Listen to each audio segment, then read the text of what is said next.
시청자 여러분 안녕하십니까? 대구 경북 소식 전해드립니다. 황교안 전 총리가 대구 고검장 시절 만든 대구 기독 CEO 클럽 속보부터 전해드리겠습니다. 황교안 전 총리는 단마진, 두드러기라는 아주 특수한 이유로 군 면제를 받았습니다. 그런데 이번에는 황 전 총리의 아들 병역 문제에 대구 기독 CEO 클럽이 관련됐을 거란 의혹이 제기됐습니다. 양관희 기자가 취재했습니다. 황교안 전 총리는 2009년 8월 대구 고검장이 됩니다. 대구에 있는 제2작전 사령관도 한 달 뒤 이철희 대장으로 바뀝니다. 황 전 총리처럼 기독교인입니다. 황 전 총리는 그해 겨울 대구 기독 CEO 클럽을 만들고 이철희 사령관도 함께 합니다. 사적으로는 한 두세 번 봤다. 그리고 모임이 있었습니다. 한 달에 한 번씩 만나는. 황 전 총리와 이 전 사령관이 종교를 매개로 친분을 맺으면서 황 전 총리 아들에게 공교로운 일이 일어납니다. 2009년 9월 전라북도 전주 35사단에 입대한 황 전 총리 아들이 그해 10월 말쯤 이철희 사령관이 있는 제2작전 사령부에 자대 배치를 받습니다.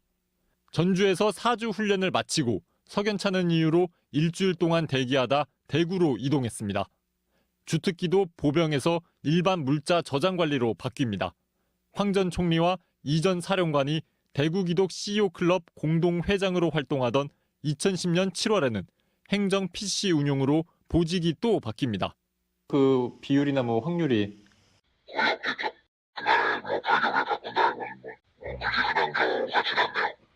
그때부터 황 전 총리 아들은 부관 일을 한 것으로 보이는데 부관은 보통 인사처에서 행사를 진행하고 병사를 분류 관리합니다. 전혀 몰랐어요. 전혀. 저는 그 아들이 거기 근무하는 줄 몰랐어요. 황 전 총리는 아들 병역 특혜 의혹을 묻는 취재진 연락에 응하지 않았습니다. 다만 예전부터 자신이 만든 대구 기독 CEO 클럽은 순수 종교 모임이라는 주장입니다. 순수하게 기독교인들이 지역사회에 헌신하자 이런 마음으로 만든 조직이에요. 단체예요. 황교안 전 총리가 직접 만든 모임을 두고 공직자 윤리에 맞냐는 지적이 나오는 데 이어 아들 병역 특혜 창구로 활용했다는 의혹까지 더해져 논란은 쉽게 수그러들기 어려워 보입니다. MBC 뉴스 양관입니다. 예천군 의회 박종철 의원에게 폭행을 당한 미국 현지 가이드가 소송 절차에 들어갔다는 소식 전해드렸는데요. 예천군 의원과 의회를 상대로 형사소송뿐 아니라 최소 500만 달러, 우리 돈으로 50억 원 이상을 보상하라는 민사소송도 제기하기로 했습니다. 이정희 기자가 단독 보도합니다. 가이드의 법률 대리를 맡은 미국 현지 로펌은 기자회견을 열고 소송 계획을 밝혔습니다. 어떻게 보면 드라마처럼 지금 이어가고 있는데 이렇게 계속 진행되다가는 이게 정신적으로 내가 리커버 하기가 더 힘들 것 같다고 생각하셔서 이제 소송을 걸기로 하신 거예요. 먼저 폭행이 발생했던 캐나다 현장에 현지 경찰이 출동해 사건이 접수됐기 때문에 캐나다 사법당국의 수사 결과에 맞춰 형사소송을 진행한다고 밝혔습니다. 민사소송도 가이드가 사는 버지니아 페어팩스 법원에 2, 3주 안에 제기하겠다고 밝혔습니다. 소송 대상은 박종철 의원과 일행 그리고 공무국외 연수를 수행한 예천군 의회입니다. 배상 금액은 최소 500만 달러, 우리 돈으로 56억 원 이상이 될 거라고 밝혔습니다. County office are all going to be involved in the lawsuit is because of their joint participation in what happened. Who said what in particular and how this led up to the actual assault and what the other council members did or didn't do. 사건이 접수되면 가해자 측에 통보하고 3, 4개월 후에 청문회와 심리가 진행될 것으로 예상했습니다. 만약 유죄 판결을 받으면 폭행한 박종철 의원은 국제적으로 체포영장이 발부되기 때문에 한국을 떠나 해외로 나가는 순간 체포될 수 있습니다. 또 피해 배상이나 보상 판결을 받으면 우리 사법당국에 통보해 한국 내 재산을 압류 조치해서 강제로 징수할 수 있습니다. 예천군의회 윤리위원회는 내일 2차 회의를 열고 징계 대상자인 박종철, 권도식, 이형식 의원 3명을 상대로 소명을 듣습니다. MBC 뉴스 이정희입니다. 4대강 사업 이후 구미보 수문이 처음 열렸습니다. 계획대로라면 지난해 10월 수문이 열려야 했는데 오늘 뒤늦게 열면서도 우여곡절을 겪었습니다. 박재영 기자가 취재했습니다. 환경부가 낙동강 구미보 수문을 열기로 한 시각은 오전 9시. 지역사회와 현장 소통을 강화한 결과라고 강조했습니다. 지금 시각은 낮 1시. 보시는 것처럼 구미보 수문은 여전히 굳게 닫혀 있습니다. 보호 해체를 위한 명분 쌓기에 불과하다며 밤사이 농민들의 반발이 거셌기 때문입니다. 면역시에 대해서는 어느 정도 공감대가 돼가지고 애플을 했는데 거기 참여 안 하셨던 농민분들이 아주 강하게 이의제기도 하시고 또 수문은 오후 4시에야 열렸습니다. 농민 피해를 줄인다는 업무 협력 협약서가 급히 체결된 후입니다. 4대강 16개 보 가운데 12번째로 수문을 연 구미보의 현재 수위는 32.5m. 다음 달 말까지 목표 수위인 25.5m로 7m 낮아질 전망입니다. 3월 한 달 동안은 수문을 닫아 농사용 양수장이 가동되는 4월 1일 이전까지는 원래 수위를 회복하도록 합니다. 환경부는 구미보 개방으로 확보한 자료로 올 연말까지 낙동강 보처리 방안을 마련합니다. 환경 변화를 검증할 시간이 한 달 남짓에 불과하다는 문제가 있습니다. 3월 초부터 또 물 채우기로 했거든요. 기간도 짧고 뭐 하여간 여러 가지로 한계점이 명확하지만 어쨌든 열어보는데 의미가 있는 거니까. 낙동강에서 아직 수문 개방이 안 된 곳은 상주보와 낙담보. 농민 반대가 큰 지역인 만큼 환경부의 고민은 다시 깊어지고 있습니다. MBC 뉴스 박재영입니다.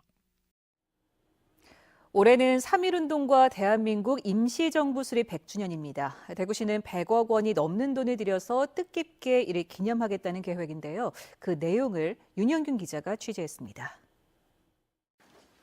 대구시는 3.1운동과 대한민국 임시정부 수립 100주년 기념 사업을 모두 30개 계획하고 있습니다. 예산 111억 원을 배정해 어느 해보다 성대하게 치릅니다. 3.1 만세운동 기념식과 재현 행사에 4억 7,500만 원을 배정했고 태극기 달기 운동에도 4억 원을 넘겠습니다. 가장 중점 두고 있는 것은 3.1 운동, 만세 재현 행사를 저희들 8개 구군과 그리고 지역의 기독교, 불교계, 그리고 광복회가 참여해서 예전에 1919년에 3.1 운동 행사했던 그곳을 10개 지역을 선정을 해서 재현 행사를 할 계획입니다. 100억 원이 넘는 돈이 든다고 하는데 내용을 들여다보면 고개가 갸우뚱해지는 부분도 적지 않습니다. 3.1운동과 관계가 있긴 하지만 이곳 경상가명 보건정비사업에만 전체 예산의 70%에 해당하는 78억 원이 책정됐습니다.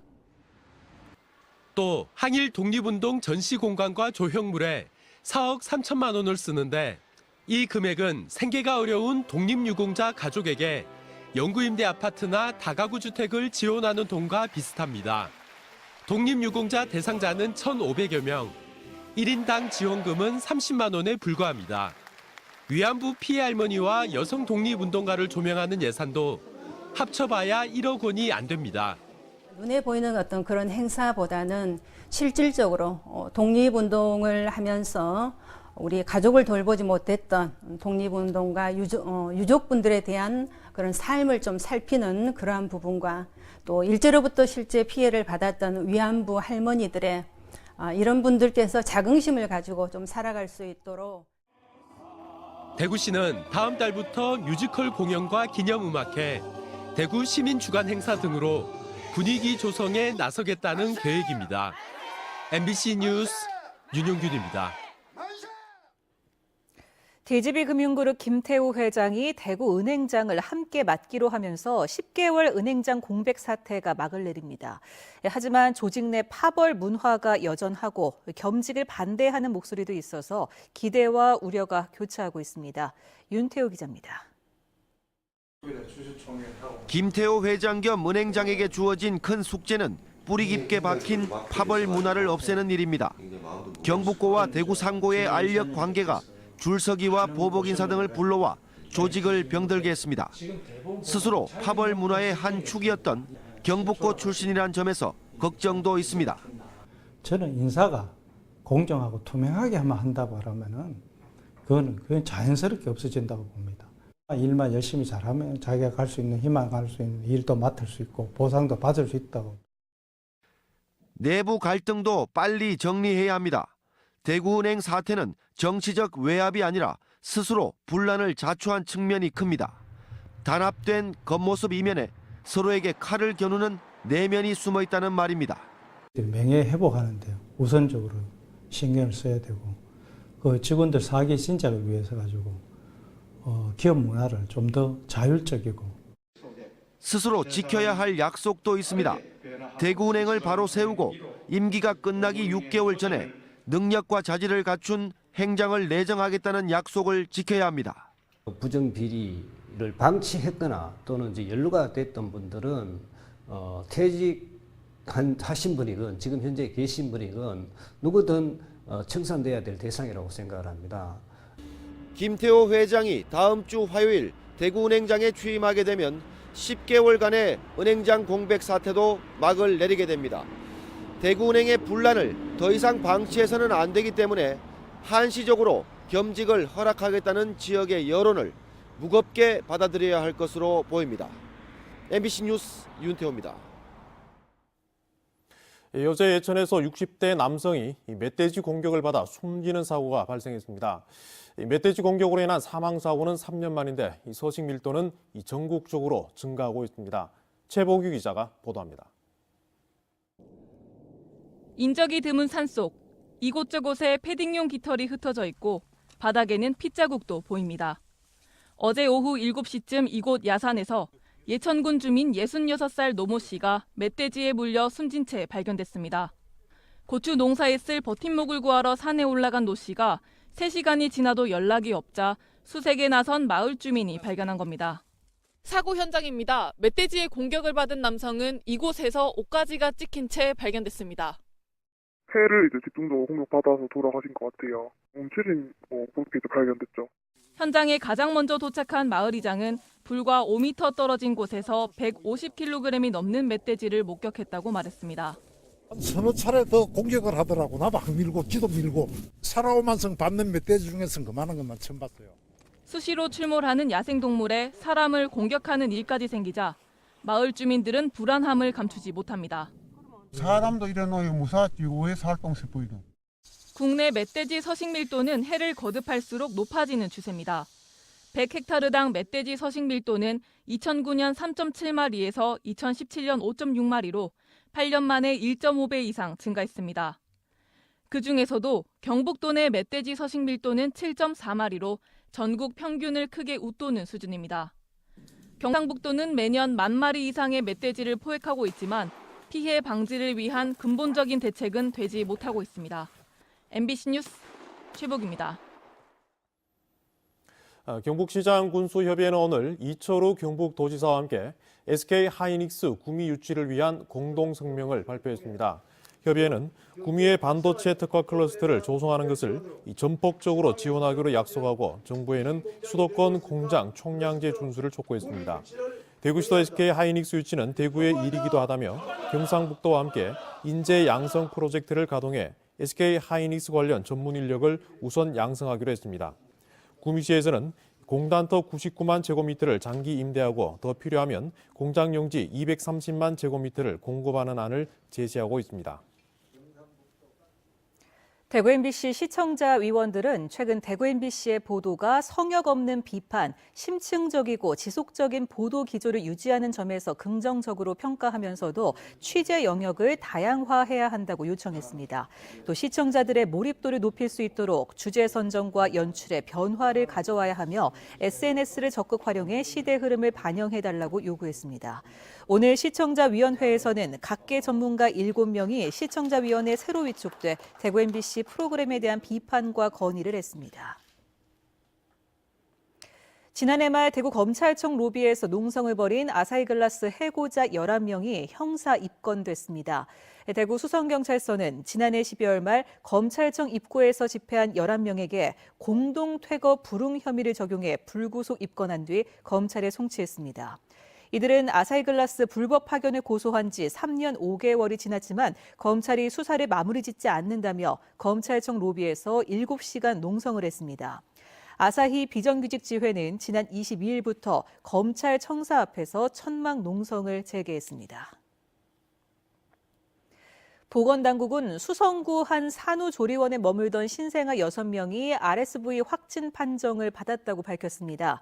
지난 17일 첫 환자 이후 19일에 1명, 20일 2명, 어제 2명의 환자가 추가로 발생했습니다.